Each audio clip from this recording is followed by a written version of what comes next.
International System. The panel's name is From Order to Disorder, Historical and Theoretical Insights on the Contemporary Crisis of the International System.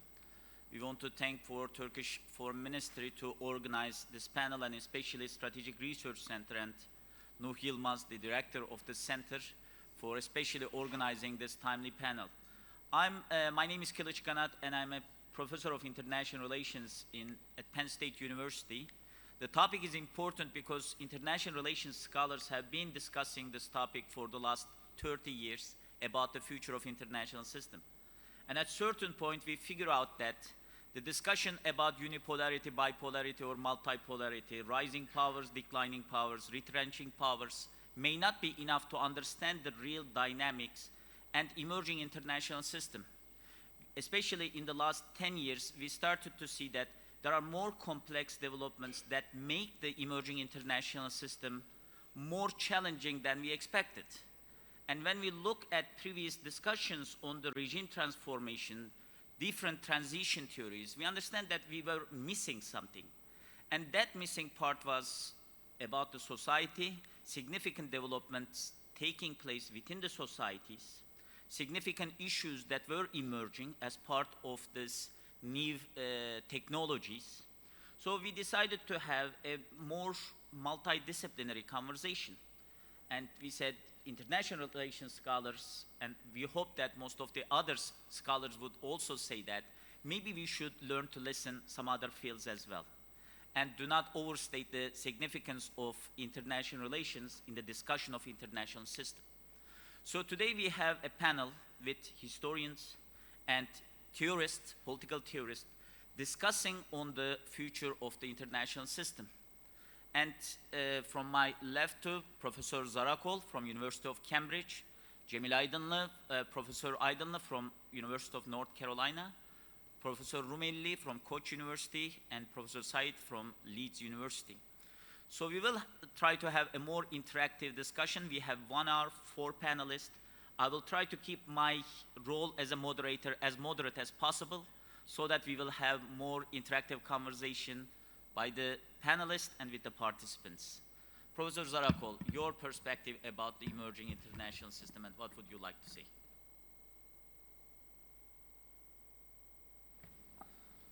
Thank you. One of the questions we were tasked with answering is, are there any historical lessons to be had, to be applied to the current crisis of the international order? Can we learn from history? And of course, the field of international relations can learn a lot from history. The problem is, my field, international relations, tends to operate with a very narrow view of what type of history counts. It's a discipline that's US dominated, Western dominated, so it has its own narrative that starts, its history is not world history. International relations history starts in the 17th century with the 30 Years' War and the Peace of Westphalia, and there's this idea that there were no international orders before the 17th century. The world was disconnected until European and Western actors connected them. It's a story of, something originating in Europe and then taking over the globe. It's a story of expansion and progress as they tell it. The problem with that history is that I think for our times, it leaves us with a lack of imagination as to what's possible. Recently, I was on a panel at the London School of Economics with John Eikenberry, who's one of the leading liberal international theorists of the international order. And he was presenting his recent article about what he thinks will happen next in the 21st century. And he says we're headed to a 3-world tripartite kind of order. There will be global West, US, Europe and their allies. There will be global East, China, Russia and their allies, and then global South, the rest of the world, I guess represented here at this conference. And that's a decent future projection scenario. I mean, it may come to pass. I don't have a problem with projecting that, but it seems to me to be very reminiscent of the Cold War order. It's an imagination that's only going back to the 20th century, and his message is that the global West will win at the end because it has more to offer. And this is the kind of projection we're seeing from Western policymakers and thinkers because they're not able to imagine, given their view of history, scenarios under which the West doesn't win or doesn't dominate. But if you take a longer view of history, which is what I tried to do in my recent book, Before the West, The Rise and Fall of Eastern World Orders, starting in the 13th century with the Mongol Empire, if you write a different history of world order, international order, that's not centered in Europe, but takes into account other geographies, especially Asia, Eurasia, then different imaginations and scenarios are possible. So I don't have time to get into all that I discuss in the book, but one comparison I was left with at the end of the project is a potential parallel between the 17th century and the 21st century. The 17th century is a moment where all the existing great powers of the time have to deal with their own crises. So the Ottoman Empire, for instance, has the Celali rebellions. You know, the Ming are dealing with their own rebellions. The Habsburgs with the 30 Years' War. So you have order breakdown in the 17th century, which some historians now attribute to climate change. You have technological change. You have financial pressures. It's a period remarkably like ours in some ways, and that's again almost a century without anyone really dominating. It's a century without a proper world or international order, and that's essentially what allows the European regional actors later, I would say, to ascend. So there's no reason to think that the historical lesson is that the 21st century will be just like the 20th. There will be a new Cold War. There will be a new three-part regime. Maybe it will be like the 17th century. Maybe it will be like yet another period. What I'm trying to say is we need to broaden our historical imagination, and we need to get away from Eurocentrism and Western centrism in our discussions. So thanks. Professor Zarakol, just to follow up what you said about your book, how it will be different than, for example, Andre Günther Frank book on Orient.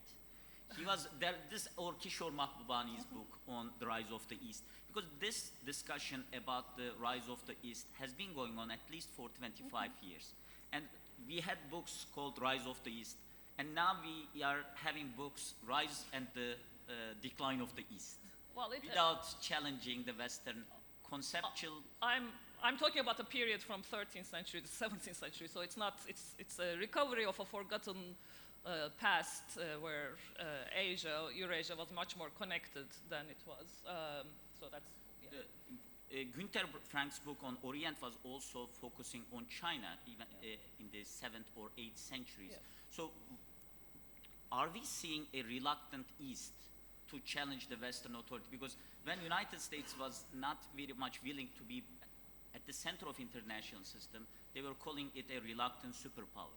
Mm-hmm. We see the decline of the East, and if we are not seeing exactly the rise of decline of the West, but if we are not seeing a rise of the East, is it because they are reluctant, or is it something else is happening? Why this transition is taking place longer than we expect? Well, I mean, again, reluctant, from whose perspective? If you expect China to act as European rising powers, maybe they are reluctant, but maybe they have their own considerations. And, so even the term reluctance comes from a particular understanding of what it means to be a rising power, great power, which comes from a particular history. But I'm sure others have comments on this as well, yeah. Hocam. Thank you again. Sam and Turkish Foreign Ministry for hosting us. What I thought I should do is that I should give a broad overview of the findings of the best historical scholarship on intellectual political history about the origins of the contemporary world order and the causes of this crisis, to understand why we are in the situation where we are, and the situation of Palestine is a very good example of it, that there is no law-based international order, no human rights, and we have a genocide happening that we are witnessing. And then see how historians can help the IR theorists, and we have a good ally here, that the theorists are reading very good history, how they can help to make sense of the understanding the crisis and how we can solve it. And then we have South Africa's foreign minister here in the forum. Maybe one conclusion that I was going to say is, after explaining historically why this is important, that I think it's a big turning point that the South Africa did by taking the leadership in this moral cause of justice and equality and international law, international affairs against the powers with military and that violates these laws. But then maybe my historical analysis might not produce much of an optimistic result unless we come up with a better solution. So there are three important findings of the historians that challenges every lie and every myth, every bedtime story that American and European politicians tell us. What they tell us is that current achievements of the international order, whatever achievements we have, is a product of the Western civilization. And the assumption is that every great power has their own values, and European powers have their own Westphalian European values, and America has that too. And the international order was basically an expansion of the so-called the European international society to the rest of the world, so-called the Ottomans and the semi-civilized and then barbarian societies from Africa. It's very racist, very Eurocentric narrative. We now know, and I get very upset if I read anything different than this, that the way international order is emerged is not the expansion of the European values and European society. Current international order, all the good things about it, about racial equality, sovereignty, justice, liberty, they are the achievements of mainly non-European societies in Asia and Africa. That includes Turkey. So the story that now we teach and how we think it should be taught is the following, is that in the late 19th, early 20th century, European empires built a very unequal, very unjust, very racist international order. That all their victims from Asia, Africa, everywhere had to revolt to establish their equality. It's in that process, it's the Ghanaians, Kenyans, Chinese, Indians, Turks, Arabs. They were the ones who actually then countered the military economic power of the European empires with more universal humanistic values of equality, justice, and freedom. And they were the ones, they basically set the foundations of the current international order of League of Nations, United Nations, and a just international law. A good example is that, for example, Ottoman Empire, knowing its discriminated status, was emphasizing reference to international law to establish equality of the countries like that. In that process, what happened, and it will lead to my second point, is that non-Europeans had to make this strategic choice to highlight double standards and hypocrisy of the Europeans. On the one hand, proclaiming enlightenment, freedom, but on the other hand, violating these with imperialism and racism. And that was a strategic choice out of their own weakness, which led to a misleading assumption that at the end, European values triumph. But these European values triumphed only because non-Europeans picked and embraced and used them strategically, such as freedom, equality, and justice. Second finding is that if current success of the international order, whatever is good, is a product of non-Europeans, via their selection of good Europe, bad Europe, without being anti-Western, then did they persuade morally their oppressors? And that's the assumption that, for example, South Africans have. If you go to South Africa today, you will not find anyone who says that they defended apartheid. It seems like everybody was against it. If you go to England and Europe, it seems everybody is against racism, but they weren't. They lost the war. That's why they surrendered. And this becomes this question that we professors have that naivete, that if we teach good moral values, the oppressors will morally change their opinion. That's the point that Edward Said Orientalism has, that if you tell the truth, then there is a moral awakening, the oppressors change their mind and they won't oppress you. That is also not correct. We have a struggle between narratives of the powerful imperialists versus so the narratives that the powerful established, unjust narrative of civilizational racial hierarchies, versus the power of the narratives that the oppressed people had, the Africans and Asians. It's in that struggle, looking back, it looks like moral narratives won triumph. There are, of course, nuances in there, that racial equality won, right? That the Europeans actually did not want this. Or everybody gained their sovereignty, with some exceptions like Palestine and Kashmir and other places. That may be true, but there is a trick, and this is my third point, is that when we look at the details, how it happened, actually the moral persuasions of non-Europeans using ideas of justice, freedom, equality, this was not the reason why decolonization happens and empires demolished. There's a very good quotation from Sun Yat-sen, China's Republican leader. He says, telling truth to power is not enough. They are not going to change their mind. Then he says that we have to create our own solidarity. That's why decolonization always happened with Afro-Asian solidarity or pan-Islamic, pan-African one. He also says we have to play dirty, that if we see Germany against Britain, maybe we should ally with Germany. If we see Russian Revolution, maybe Chinese and Indians have to ally with Russian Revolution. So what we find out is part of the tragedy of decolonization is that decolonization happened because of the combination of the moral arguments of justice and freedom of non-Europeans mixed with reasons of World War I, World War II, Japanese invasion of Asia, or in fact Nazism that destroyed European power from within. Which leads me to a kind of a pessimistic conclusion with the tragedy of decolonization. So just when we thought that the Afro-Asian group, with their collective power, achieved this redemptive notion of emancipation and freedom between 45 to 75, which is the most important turning point in world history, when they established norms of equality, sovereignty, self-determination, nationalism. Tragically, this moment was hijacked by the great powers of Europe and America for their own narrative, but for the purpose of creating an international order which was defective and flawed from very beginning. And you know the story of the Security Council of the United Nations. So no matter what great ideas General Assembly has for liberation of Palestine, it will not pass from the great powers. This is, I think, is one of the reasons why we have the crisis that we have, despite the triumphal hubris of Europe and America at the end of history. Because system, in some ways, it still represent a hierarchical structure of some people has more power, and those people are also very good in gaslighting, blaming regular people, civilized people as barbarian. This is the quote from Pan-African intellectuals. They're also very good in reinventing their narratives. Americans think that they were always against apartheid and racism, which they weren't. And I think it's one of the reasons why we have the crisis that we have, that Europe and America still have that triumphal hubris. They think that they brought all the good values to the world.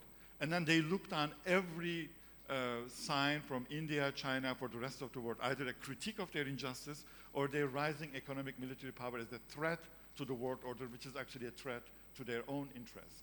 So we have a situation where practically an arsonist are claiming to be fire extinguisher, and the rest of the world lost their solidarity. I think we can come to that point in the next conversation. Thank you.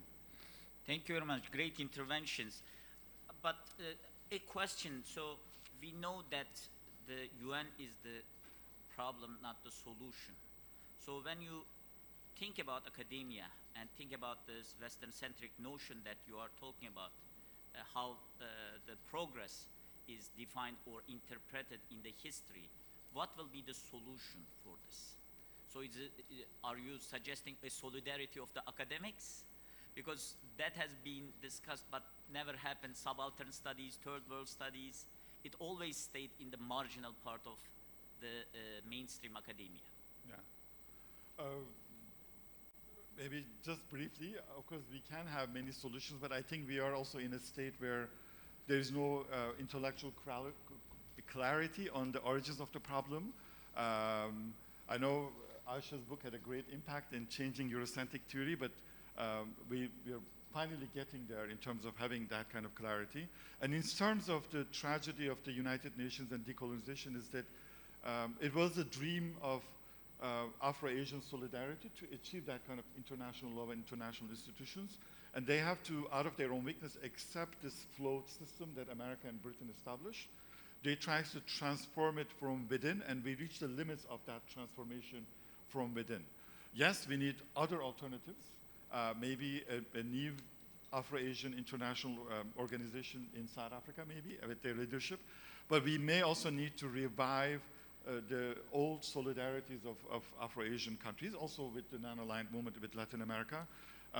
How this will happen, we don't know, but at least we should have that clarity of interpretation and the need to do something. This doesn't make Africans and Asians innocent of any charges. The other part of decolonization is that decolonization not only created national divisions, but also civilizational and cultural divisions.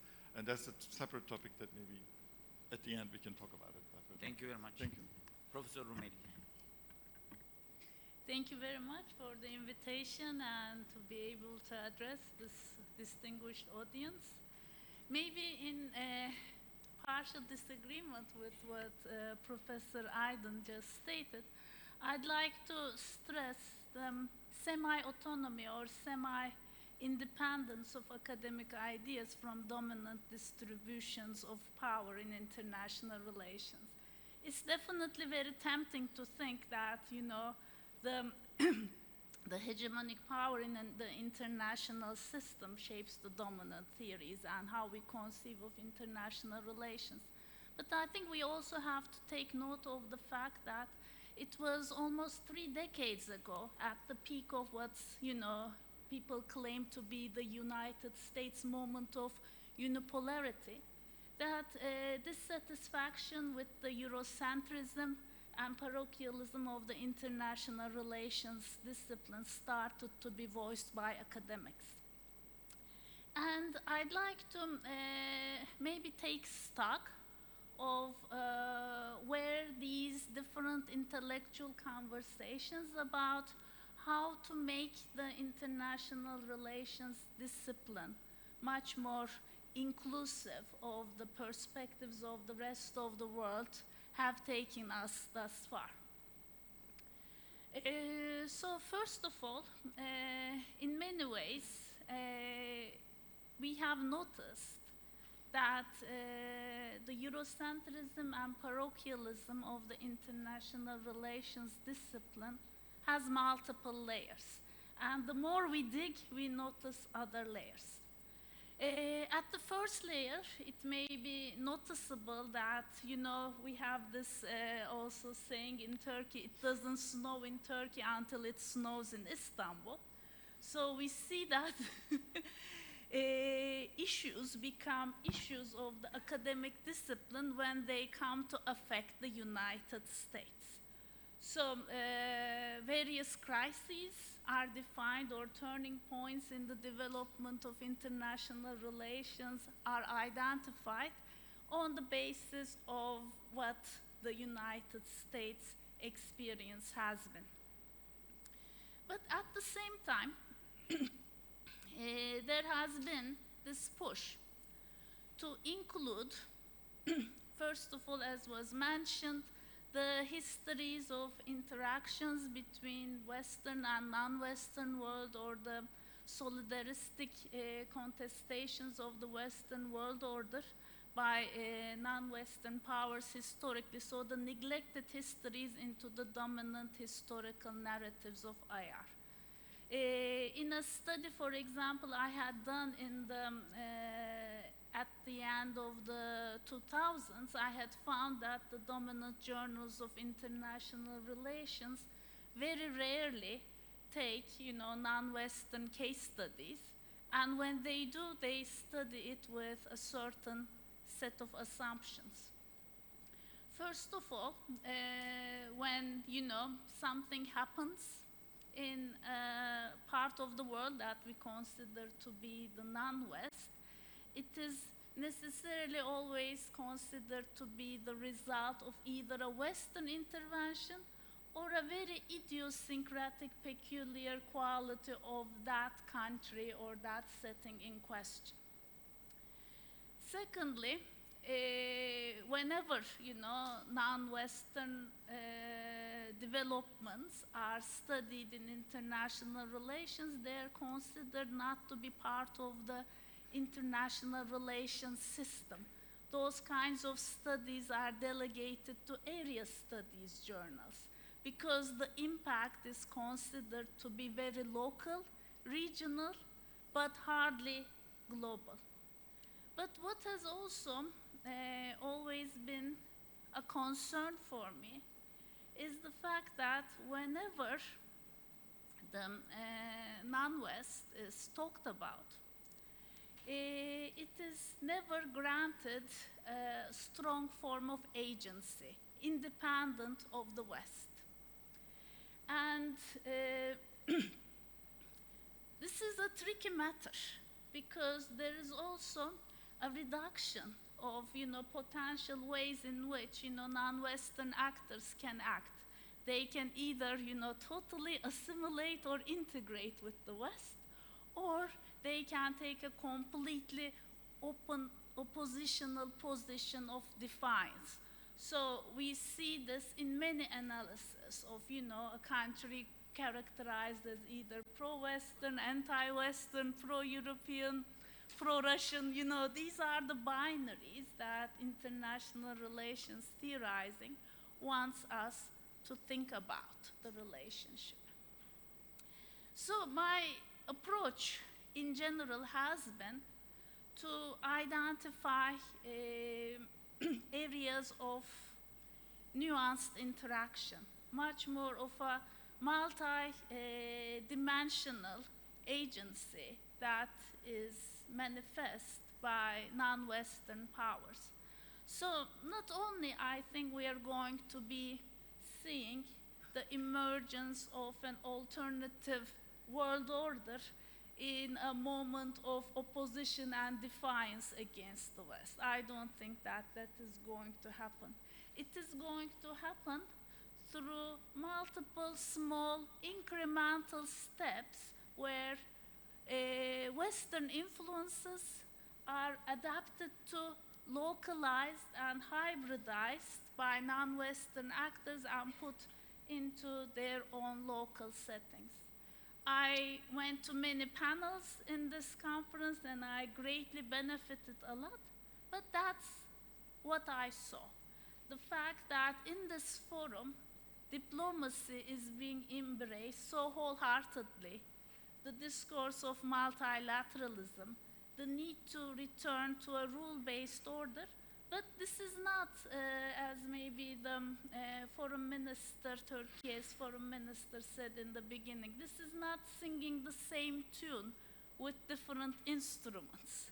This is actually changing the tune with different instruments. So with these more smaller, more incremental moves of interacting with the West, I think we are going to be seeing the emergence of a new world order, which will be a kind of a hybrid entity.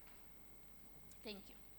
Thank you very much, Ms. Rumeli. And I think we come to a long way because I remember in 2000, I think it was 2001, when Galatasaray became the champions in UEFA, Union of European Football Associations. There was an interview with a soccer player, Okan, and Galatasaray was the champion of European League, and they asked him, what is your next plan? And he said, I want to continue my football career in Europe. So he wanted to actually, there was, yes, localized, hybridized, but there was this internalized dimension of the Western orientedness that we had long time to deal with. And the studies like that, and I remember your study, especially International Security, International Organization journals, at least 80–90% of them were all about the European case studies, US case studies, which I started to see a gradual increase in the journals about the similar case studies that doesn't belong to Europe. And now there is this understanding that even on the American scholarship in international relations, that maybe we need to learn a little bit about the conceptual tools that has been developed, or different approaches that has been developed in other countries. And thank you for your contribution. Professor Said, the floor is yours. Thank you. I just want to I really like history, and I have a lot of respect for historians, all the historians in this room, and also especially on this panel. However, so forgive me for what I'm going to say, but history stopped in 1989 or 1991, and there's been no history since. And as a consequence, we are now living with the effect of that declaration. Now, when it was declared that history stopped, with typical Eurocentrism, we were promised, as usual, that it meant that we would have liberal capitalism, democracy, we will have elections and markets, peace, prosperity. In fact, what the end of history means is nihilism. And that is what we have. And the consequence of nihilism is that we have basically an international order, world order, which is dominated by zombies. And the reason why I say it's dominated by zombies, not because I want to be rude about anyone, because I'm a very polite person, is because there is no possibility of imagining or thinking anything different. We are caught in this present forevermore. So when we try and imagine a future, it's not that, and I think Aisha pointed this out, that there's a lack of imagination. But there's a reason why there's a lack of imagination, because we cannot think historically anymore. But the trick, of course, is this, that we find ourselves in this perpetual present. And the perpetual present promotes a kind of technological thinking applied to governance, which becomes technocratic. We look for small solutions. But the small solutions simply repeat the grammar and the language that we've already learned, and we cannot think beyond this. Right now, we're witnessing a genocide. And we were taught by Europeans, Americans, everyone, never again. And okay, so we can imagine there have been different times, never again has been again. But now we are seeing the actual results of this. And what is more challenging is not that is that there is no admission that there is genocide going on here. There's no admission that there is violence of unprecedented scale against a civilian population. There's no admission that we are talking about the breaches of international law in many, many ways. So let me ask you a theoretical, or not a theoretical, but an abstract question. Supposing the International Court of Justice rules that in fact Tel Aviv was committing genocide, what do you think will happen? It is very likely, I would suggest to you, and perhaps I'm a pessimist, that the United States and its satellites will simply ignore it. They're willing to, and the thing is, this what makes it very, very difficult is that normally when these things are done, as Jamal mentioned, we tend to forget because they tend to keep writing and rewriting the history. But we can remember at least for 2 years ago when what happened in the Ukraine. And we can draw those parallels directly. Why is it that the suffering of the Palestinians is less than the suffering of the Ukrainians?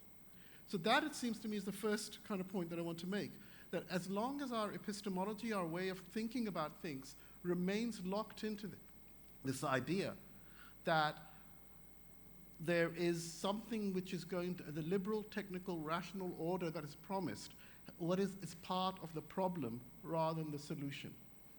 And the idea of a rules-based, everyone knows this, that rules-based only works because the people who make the rules make sure that the rules favor them. That's not rocket science. It's something that's always been known. So, the other point that I wanted to make, it relates to this, and believe me, I will be optimistic later on about this possibility, is this. If we accept, and I hope that we do, that we are challenged by this perpetual presentism, which means that we cannot talk about things like Jamal and Aisha mentioned, simply because they would not register any significant way. If you ask people about, well, what happened October the 7th, they will talk about October the 7th, but you say, look, do you know about the occupation? But that's ancient history. That doesn't register. It's no longer relevant. So we are now caught in this thing that we have to try and explain ourselves in a way that the facility to understanding that is no longer there. The second point that I want to make is that we talked, and yesterday the speech was made, there was a crisis of legitimacy. And I think it's really, really important to understand that a crisis is not an event. It's a process. And a crisis can last and last and last. There is no automatic reason that a crisis will come to an end at some point. And the only way to end a crisis is by actual effort. You have to work to end the crisis. And this is why I think we need to be thinking in the notion of a new kind of diplomacy, is what is that we can do to end the crisis. But the crisis of legitimacy reflects a broader crisis of hegemony. So one way of ending the crisis of legitimacy would simply be to say, the liberal international order is what we want to restore. We want to go back to what it was on October the 6th, or whatever date we want to pick it. But that is not what's going to solve the problem for us. The real issue is this, that do we have the courage to think through the possibility of the post-Western? And what does that actually mean? When nearly everything that we inhabit is already being conditioned by the Western. When we talk about East-West, when we talk about Asia, we talk about Africa, these are not categories which are outside the West. Now, this is not just a debating point that academics make. I think it has serious consequences. It has serious consequences because at the end of this is that we are trying to work out what will be the agents of change. How do we work out the agencies of change? What are the ways that we build those coalitions? What are the kind of language games that we can play to, and what are the kind of policies that we can ensure to bring about the formation of coalitions, which cannot be easily just ready-made for us, because that won't work. The final point that I want to make, and I think it's sort of, believe me, they're all connected in my head, so if they're not connected elsewhere, that's your problem. But anyway, in my head that makes sense. And the problem is this. When we think about these various kinds of agreements and various kinds of alignments, and Jamal, you talked about this, and I completely agree with you. There's a potential of recovering some kind of Bandung movement, the Afro-Asian solidarity. The problem right now is this, that we live in a world in which something has happened which is really, really corrosive in one way, and that is the appearance of Muslimness as a global presence, which cuts across various kind of permutations around Africa, Asia, Europe, America, in all kinds of ways. And as a result of that, I would ask you this question: why is it that any extreme ethno-nationalist, and they don't have to be that extreme anywhere, from Austria, France, all the way to China, from the Pacific all the way around to the Pacific again, when they express themselves, they do so through Islamophobia. And Islamophobia is not simply something that happens to protect minorities. It is actually a geopolitical condition. And unless we recognize that, the ability to actually do something about it becomes a major threat to the possibility of a better world or a better future. So if we want to think the post-Western, we have to think, what is it that is about Muslimness that makes it the target of holding on to the old order? And part of it must be in the way that Muslimness causes right now, and it may not do so in the future, to be something which threatens ethno-nationalism. And in that sense, it seems to me that what we have is a future of ethno-nationalism supercharged, or we have some kind of cosmopolitanism, but that cosmopolitanism must have a place for Muslimness, or it cannot stand. And that is why I think Gaza means more than just for the Palestinians. It means more than just for everyone else because it is the symbol for the way in which the crisis of this world order is being played out. And the fact that there is so much traces of the Islamic hate in it is not accidental. Thank you. Thank you very much, Professor Said. And I want to open now floor for questions for our panelists. But before that, I want to state my question to Professor Said. And your perpetual presentism reminds me some kind of Hollywood movies that a character usually lives the day, day after day. Movies like Groundhog Day or more cheesy movies on Netflix like Naked. But the problem over there is the character later reflects and sees that he made a mistake the previous day. Because of that, as a curse, he is living the day continuously and perpetual presentism happened. Do you think something wrong happened that we are living perpetual presentism since 1989 and 1991? I think what happened is this, that we forgot that the liberalism has always been compatible with imperialism and racism. And when I say we forgot, it isn't that we even knew, but this has always been something that's been left out. So we imagined, we had a very romantic idea of what the world would look like after 1945, what it would look like after decolonization, what would it look like after the fall of the Soviet Union.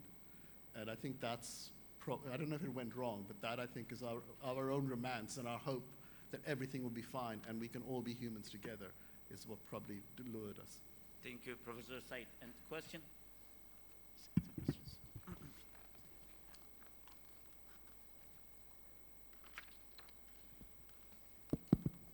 Thank you very much.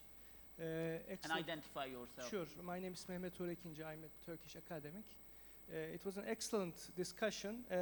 What comes to my mind is that when talking about disorder or crisis today, the most defining aspect of it is uncertainty about the future. We don't know what to expect within maybe a decade or so. And my feeling is that one of the factors exacerbating this uncertainty is the massive advancement of technology, including internet, social media, and artificial intelligence. Especially its impacts on societies, the change in their political beliefs, ideas, and preferences, which will make impact on political decisions.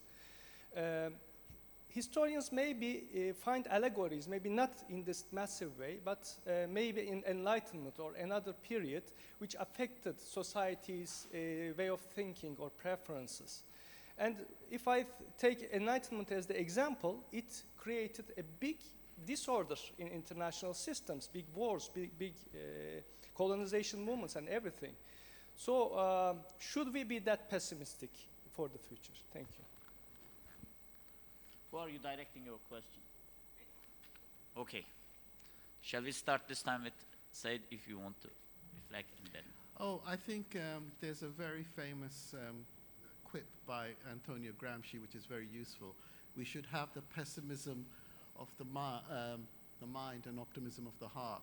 Mm-hmm. I think we need to be pessimistic, so it allows us to think critically, but we need to be optimistic, so it allows us to turn those critical thoughts into critical actions and transformative actions.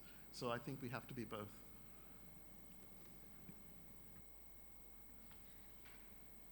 I certainly agree with you very much, and I also agree with my colleague here that what is likely happening is not repetition of one, particular century which happened in the past, because we tend to embrace this idea that history repeats itself, that there will be cycles, in a desire to be able to predict the future. Because if we can find an analogous past, we can be assured that a certain future which happened after that past will also happen for us. But it is much more unpredictable right now, and I would say that we are facing a context of much more radical uncertainty, where we have the dissipation of the liberal world order, but we don't have the emergence of an ideological alternative that we can somehow predict as likely to be replacing that in the future. So maybe this context is temporary, but we happen to be the unlucky ones living through it. But I think it is very important in the way you link that, our interest in history today is very much driven by our felt uncertainty about the future. Thank you. I guess with technology, it leads to the question of dialectical relationship in history. So it's, for 19th century historians, there is this point from the steamships, telegraph, trains, that European empires at the peak of their hegemony in Asia and Africa, they actually allowed more connectivity among Muslims, Asians, and Africans, which then make them develop better consciousness, connections, and solidarities, which may have led to World War I and World War II eventually. But I guess I agree with the unpredictabilities that we may not be able to know what comes out of it, that we were celebrating Twitter, Facebook. Now that it's controlled, and it also didn't lead to any positive results. In some ways, it led to the question of post-truth, fiction and lies. So we can keep our optimism, but I guess any connectivity in the world we should eventually hope that people will see, and they have an innate capacity for humanity and truth and justice, and it's still not happening. So that's the problem we have. I think. Professor Zarko, do you want to add something? Or? Sure. One on technology and one on pessimism about disorder. Technology, I mean, in some ways, or in many ways, the technology we have is unprecedented. But in terms of the impact it's having and the uncertainty it's creating, I mean, there are historical analogs. I mean, because everything we came to take for granted, like the ability to make fire, agriculture. I mean, all of these things were huge technological breakthroughs. It's just that then they become normalized, and then we don't think of them as technology anymore. So it's not, the impact it has, like the technology is new, but there are periods we could look at to see what kind of impact possibly these types of radically, advanced technologies, breakthroughs can have. Not in a formulaic way. It doesn't mean that just because things progress one way in the past, they don't have to in the future. But history is where we look to think creatively about potential scenarios. The other point I have is about optimism. I mean, periods of disorder, there are always winners and losers. And I think they're particularly bad for those who are trying to, and I guess this goes back to Salman's point, about people who are trying to hold on to what is being eroded or undermined. So we can be pessimistic from one perspective, but there will be new winners. I mean, that's what happens in periods of disorder. Thank you very much. And we have 10 minutes and 7 hands right now. Let's start over there, and let's try to keep the question short so we can go to it. Please identify yourself and let us know. Thank you for the amazing discussion. I'm Ismail Yaylacı. In this panel and also in some of the discussions we had today and yesterday, we had a lot of references to hypocrisy, double standards, hierarchies, exclusions, and very rightly so, looking at what happens in Gaza and compared to Ukraine and many other issues. But if hypocrisy and double standards are the function of power relations, as is probably, this is something that many of our commentators suggested in the panel, then the question I have in mind is that what would it mean to think of an international order that would not succumb to the forces of double standards or hypocrisy? Because any such international order will still be a function of power relations. And is history any help on that score to learn from? What kind of an international order, or looking at past orders, is there anything that we can learn from past orders that would tell us that there is a way that we can actually overcome such practices and structures? Thanks a lot. It's to the panel, whoever wants.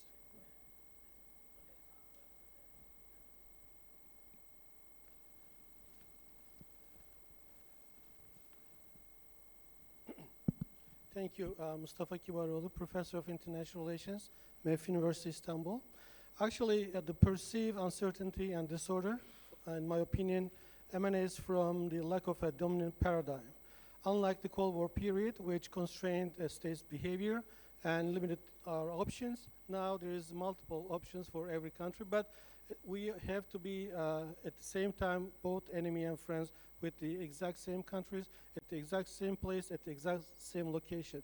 This is a paradigm which I believe started at least 10, 15 years ago, owes much to the populism, and also will continue at least for the next couple of decades.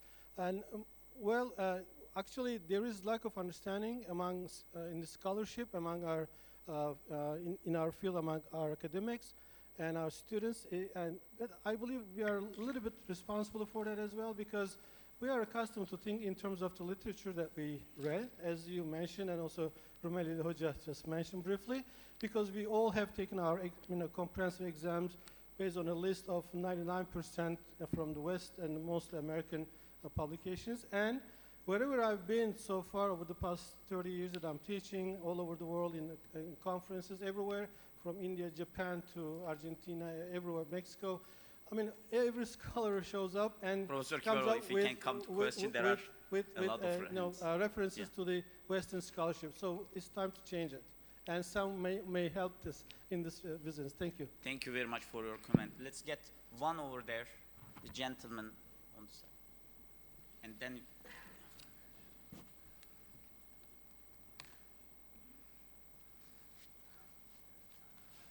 Oba, Professor Doctor.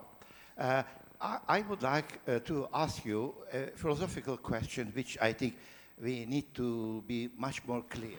I will cite a phrase of Karl Marx. Human being is making history, but unfortunately, it is not aware of it. I will cite another philosopher, Raymond Aron, that is claiming that human being is living in history, it is making history, but it is not aware of its history. In short, how then we will be able to create a type of human being which will be then understand that he is a historical person that is creating history, and how then he will help to change the history according to the positive side. Thank you. we can collect all the questions. I have the second round, the gentleman over here. Thank you very much for this opportunity. I'm a fourth-year international relations and economics student from Koç University. My question is also for the general panelists. To what extent do you think that the trap that we're living in, the perpetual presence trap, is because of the fact that we cannot think differently in terms of economics? We always imagine the mode of production in the way that we are, and we think that our economic system heals itself, because Karl Polanyi describes the dilemma between the democracy and capitalism, and at the same time Max Weber finishes the Protestant ethics with the quote-unquote polar night of icy darkness. That's the question. Thank you. And one more question here, then we can get the pen.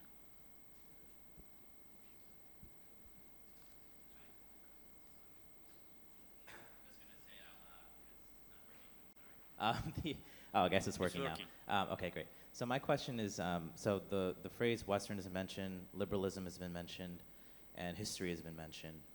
And it's been my observation that when we look at history, we go back and we see the liberal, kind of the good liberalness within history. We try and bring that, like we were part of that too, regardless of whether you're from the West or the non-West.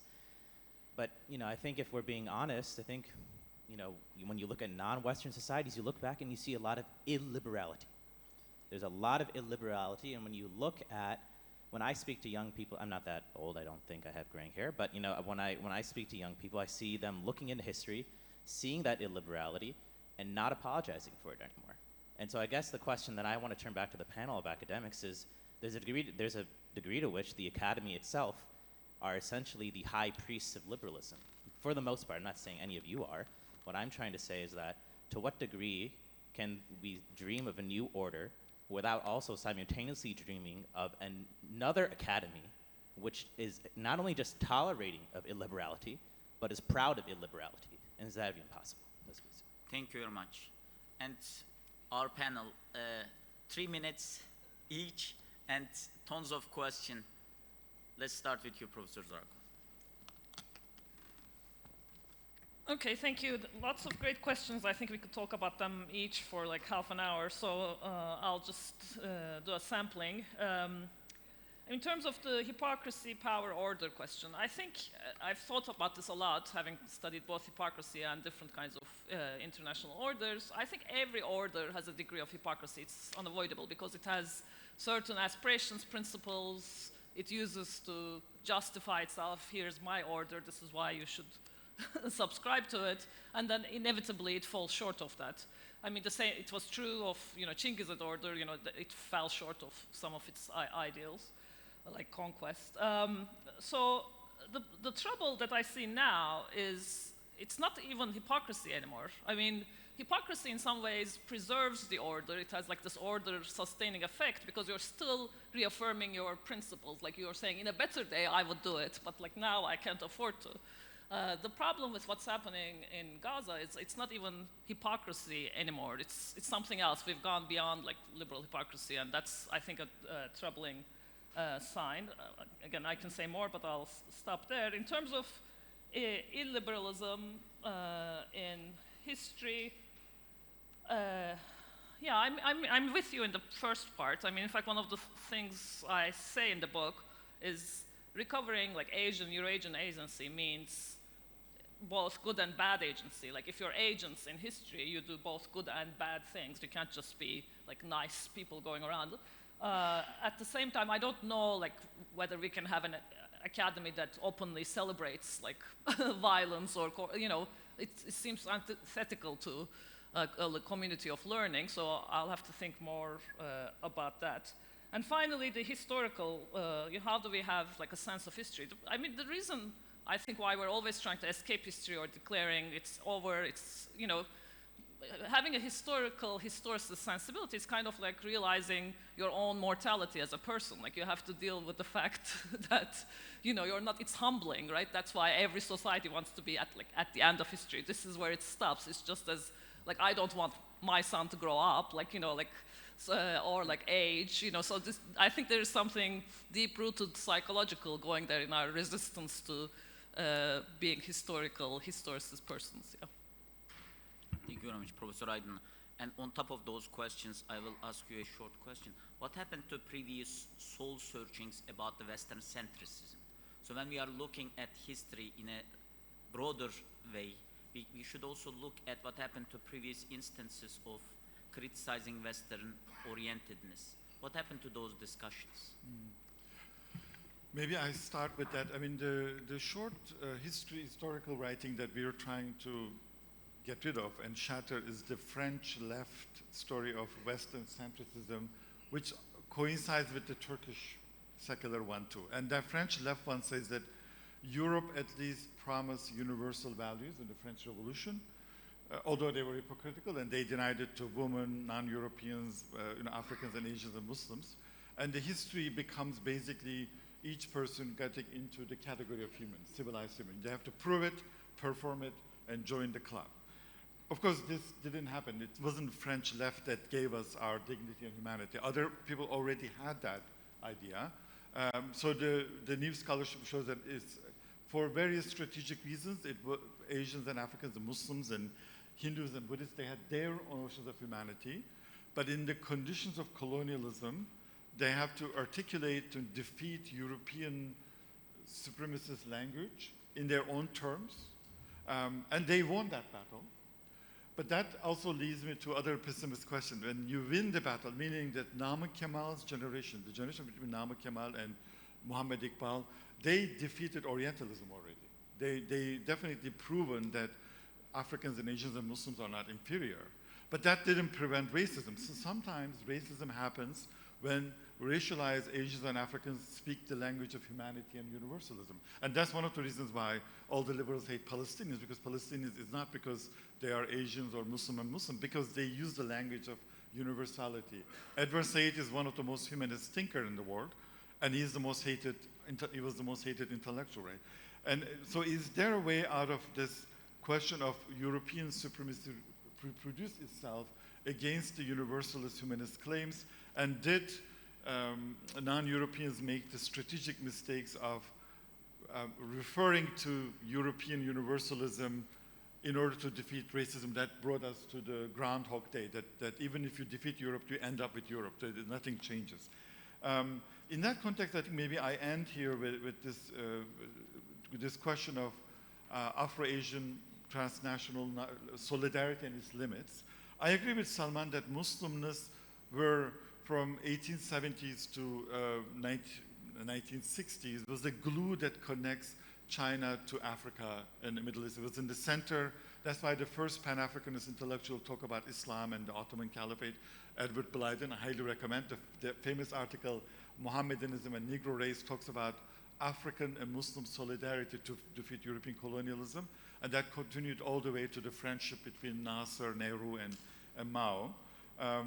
So then what happened to that transnational Muslimness and universality, and was it targeted more than any other category of Hinduness and Buddhism? I think it may be, that was my point of the limits of transnational solidarity after decolonization, is that somehow post-Western world got partitioned along civilizational lines, and there's a political cost to this process, meaning that 60 years ago, India would have done the same thing that South Africa was doing with Nehru. Gandhi has all kind of positive things about Prophet Muhammad as a model for it, but now India is ruled by a Hindu revivalist party. China would have been, for example, one of the leading countries that defends the Muslims, and it has its own issues in their mind. And vice versa, the Muslims also don't see their future tied to the future of Indians and the Chinese, and that transition happened sometime around 70s, and it's worth asking why there was this limits of Afro-Asian solidarity after the end of European colonialism.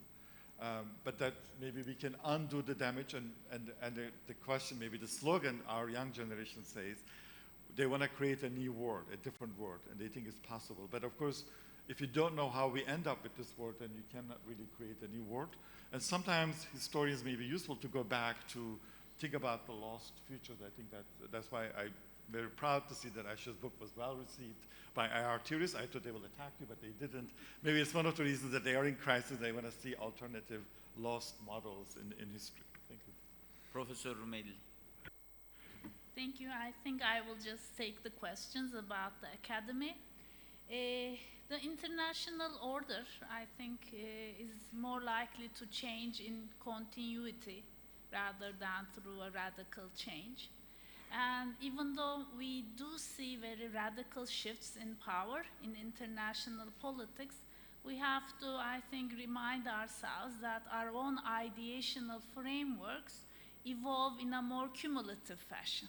We don't really forget the ideas we had yesterday just because there has been a change in power. Therefore, I think this ongoing engagement about, globalizing the field of international relations, including more,